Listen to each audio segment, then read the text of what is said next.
Hi guys, Dr. Christy Ennis. Whether you are stiff from sitting all day or you're just having some difficulty moving, these 5 exercises, while they may not get you doing the can, will certainly have you move about better during the day, and you don't even have to leave your chair to do them. All right, our first exercise is going to start up in the neck. You're going to take one hand, and if you can, you're going to grab the bottom of the chair just to anchor the shoulder down. From there, you're going to take and you're going to tilt your head to the side, being careful to really just try to tilt it and not turn it to start.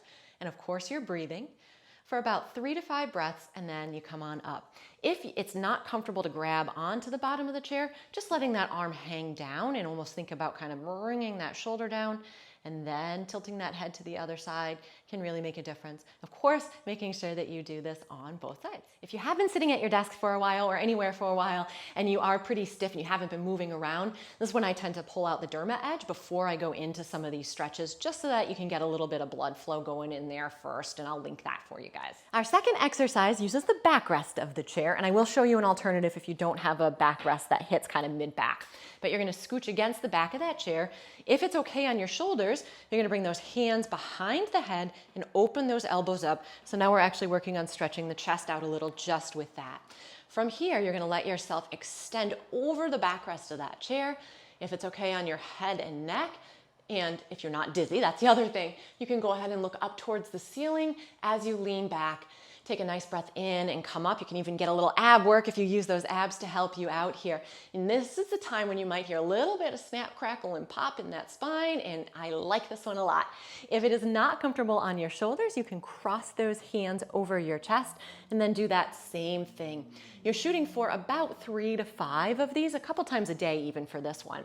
And then if you don't have a backrest like this lovely folding chair, if you take a pillow and roll it up, or a towel and roll it up, even one of those little kids smooshy balls, or a basketball that's not super inflated, and put it back here, then you'll have something to extend over as well, and that one works just as well. Moving on down the body into that spine a little bit more, you're gonna scoot yourself towards the edge of your chair.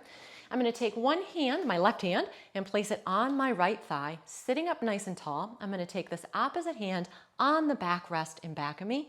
Again, staying up nice and tall. I'm gonna lead with my torso, not my head, so I don't strain my head.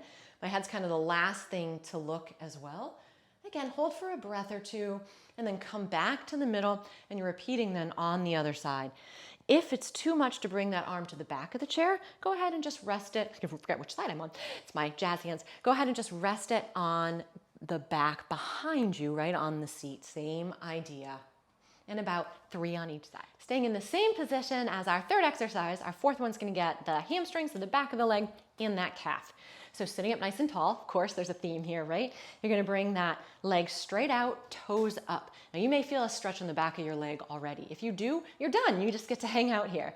If not, you wanna think about bringing your chest straight forward so that you're actually stretching out the hamstring, versus if you slump forward, you're really getting more into the spine, into the back, and ooh yeah, I can feel the difference there. So again, 3 to 5 breaths on both sides. Last one takes a wee bit more flexibility, so it's really good to do those other ones first.